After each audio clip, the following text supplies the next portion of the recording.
BNP এমন এক সময় প্রফেসর ইউনূসের পদত্যাগ চাইল, যেই সময়ে ডক্টর ইউনূস সরকার জাতিকে চমকে দিল। সবার দৃষ্টি এখন এই বিনিয়োগ সম্মেলনের দিকে।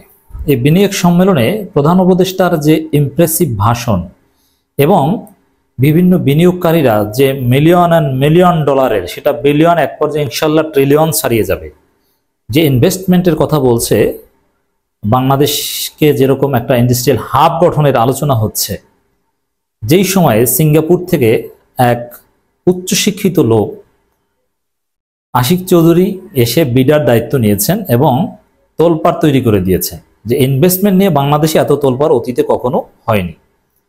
সে আশিক চৌধুরীর প্রেজেন্টেশন দেখে সমগ্র জাতি যেখানে ইমপ্রেসড।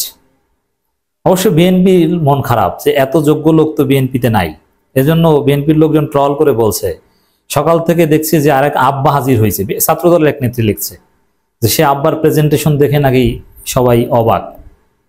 হ্যাঁ, আপনাদের আব্বা, কারণ আপনাদের মধ্যে এরকম যোগ্য লোক কল্পনাও করা যায় না। তো যেই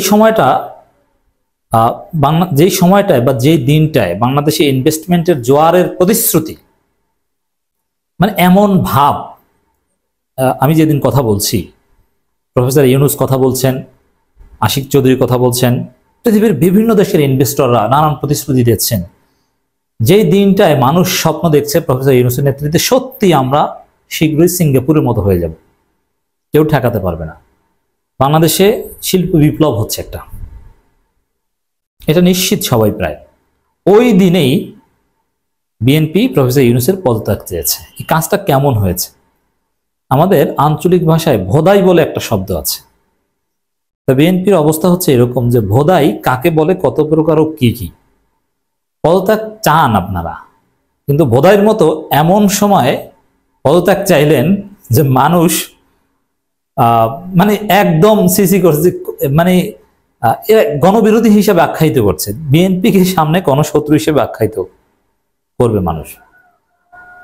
তো প্রফেসর ইউনূস সরকারের জন্য এটা একটা বড় অর্জন, বা তার মানুষ যে তাকে 5 বছর চায় তার একটা প্রমাণ যে বিএনপি তাদের পদত্যাগ চায় আর সমগ্র জাতিকে ইমপ্রেস করতে পারেন ডক্টর ইউনূস সরকার। আশিক চৌধুরীদের নিয়ে যখন ব্যাপক আলোচনা, এই সরকারের লোকজনকে নিয়ে যখন ব্যাপক আলোচনা, প্রফেসর ইউনূসের যে বডি ল্যাঙ্গুয়েজ, তার যে কথা বলার স্টাইল, তার যে মোটিভেশন, তার যে কাজের ধরন, প্রত্যেক দিন যে পরিমাণ মিটিং করেন, যে পরিমাণ প্রতিশ্রুতি, বিদেশি লোন থেকে শুরু করে ইনভেস্টমেন্টের, সমগ্র জাতীয় অবাক। এই সময়টা পদত্যাগ চাইছেন, এটা বিএনপির জন্য একটা লজ্জা। বিশ্বকে বদলে দেওয়ার জন্য বাংলাদেশ ক্রেজি আইডিয়ার দেশ, বাংলাদেশ তা সম্ভব করে তুলছে। দেখেন প্রফেসর ইউনূসের কথা, দেখেন বিশ্বকে বদলে দেওয়ার জন্য। প্রফেসর ইউনূস বাংলাদেশকে বদলে দেওয়ার কথা বলছে, শুধু তা না, বিশ্বকে বদলে দেওয়ার কথা বলছে। আশিক চৌধুরী শুধু অর্থনৈতিক ব্যবসার অংশ হিসেবে বাংলাদেশে বিনিয়োগ করতে বলছেন তা না, যে বাংলাদেশে একটা বড় পরিবর্তনের পার্ট হতে আপনাদের বিনিয়োগ করতে বলছেন। সারা পৃথিবী এখন পরিবর্তন চাইছে। দেখেন একটা বিষয়, এই যে নির্বাচন দিকে বর্তমান পৃথিবীতে ট্রেন্ড দেখেছেন আপনি, নানান যুক্তি দিয়ে অথবা সোশ্যাল ওয়েলবিং এর যুক্তি দিয়ে নির্বাচনটাকে গুরুত্বহীন করা হচ্ছে। এটা ওয়ার্ল্ড ট্রেন্ড, যদিও আমরা সুষ্ঠু নির্বাচনের পক্ষে অলওয়েজ। এই যে ট্রাম্প কিন্তু নির্বাচন ওগুলোকে তেমন একটা গোনেন না, তিনি আবারও ক্ষমতায় থাকতে চান। নির্বাচন বাতিল করা, নির্বাচনের গুরুত্ব ট্রাম্পের কাছে কম। আবার রাশিয়ার কিভাবে নির্বাচন হয় তো জানেন, চীনে কি নির্বাচন হয় তো জানেন, নামকাওয়াস্ত নির্বাচন। মধ্যপ্রাচ্যের দেশগুলোতে তো নির্বাচন নেই বললেই চলে। ভারতে তাও ওই নির্বাচন সে আগের মতো নেই, নানান যুক্তি দিয়ে মানুষের কল্যাণের কথা বলে ক্ষমতায় থাকে। যদিও আমরা কিন্তু এটার পক্ষে নই, আমরা অবশ্যই সুষ্ঠু নির্বাচনের পক্ষে, তবে কারচুপি নির্বাচনের নয়। তো এই বাস্তবতায় ডক্টর ইউনূস যা করছেন, এগুলোর মধ্যে নির্বাচনের চাওয়াটা, মানুষ নির্বাচন বিরোধী হয়ে উঠবে স্থায়ীভাবে, যে নির্বাচন দরকার নেই, আমরা নির্বাচন চাই না। দেখবেন যে নির্বাচনের বিরুদ্ধে বই লেখা শুরু করেছে, ফতোয়া দেওয়া শুরু করেছে। কিসের নির্বাচন, কোন বালের নির্বাচন, এগুলো বলা শুরু করবে মানুষ। আমরা কিন্তু বলছি না, আমি অবশ্যই নির্বাচনের পক্ষে, তবে সুষ্ঠু নির্বাচনের পক্ষে। একটা সুন্দর পরিবেশ তৈরি করার পর নির্বাচিত সরকারে আসবে, এটা আমার আদর্শ। তো প্রফেসর ইউনূস বিশ্বকে বদলে দেওয়ার কথা বলছেন, আর প্রফেসর ইউনূসের পদত্যাগ চায় বিএনপির দুদু। দুধ খান বসে বসে, কদু খান, দুদু কদু খান। প্রধান উপদেষ্টা অধ্যাপক মোহাম্মদ ইউনূস বিশ্বকে বদলে দিতে বাংলাদেশে ব্যবসা নিয়ে আসার জন্য বৈশ্বিক বিনিয়োগকারীদের প্রতি আহ্বান জানিয়েছেন। রাজধানীর হোটেল ইন্টারকন্টিনেন্টাল বাংলাদেশ বিনিয়োগ শীর্ষ সম্মেলন 2025-এর উদ্বোধনী অধিবেশনে ভাষণে অধ্যাপক ইউনূস আহ্বান জানান।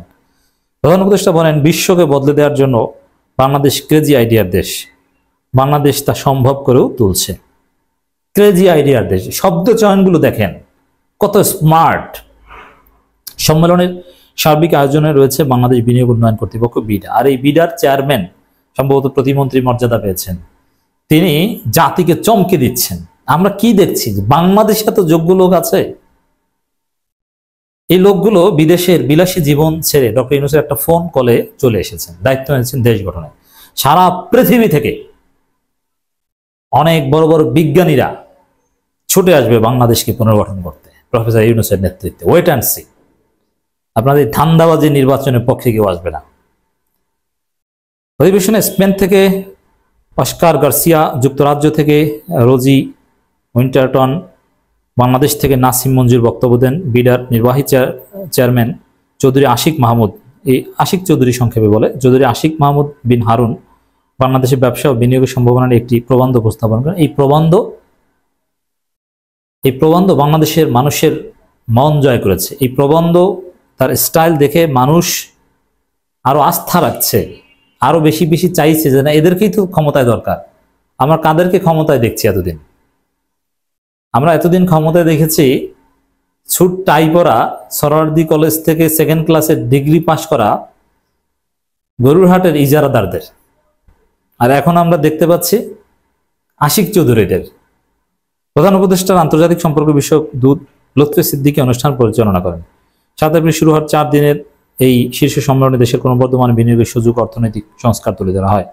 বাংলাদেশে বিনিয়োগের সম্ভাবনা, জুলাই বিপ্লবের পর সংঘটিত অর্থনৈতিক সংস্কারকে তুলে ধরা এবং টেকসই অর্থনৈতিক প্রবৃদ্ধির জন্য দীর্ঘমেয়াদে বিনিয়োগের পাইপলাইন তৈরির লক্ষ্যে এই শীর্ষ সম্মেলন অনুষ্ঠিত হয়। এই সম্মেলনে আরও উপস্থিত ছিলেন বিশ্বের বিভিন্ন স্থান থেকে আগত বিনিয়োগকারী, শীর্ষস্থানীয় ব্যবসায়িক, নির্বাহী প্রতিনিধি। এর মধ্যে অনেকে হিউজ অ্যামাউন্টে ইনভেস্টমেন্টের প্রতিশ্রুতি দিয়েছে, যেটা তারা মানবেই।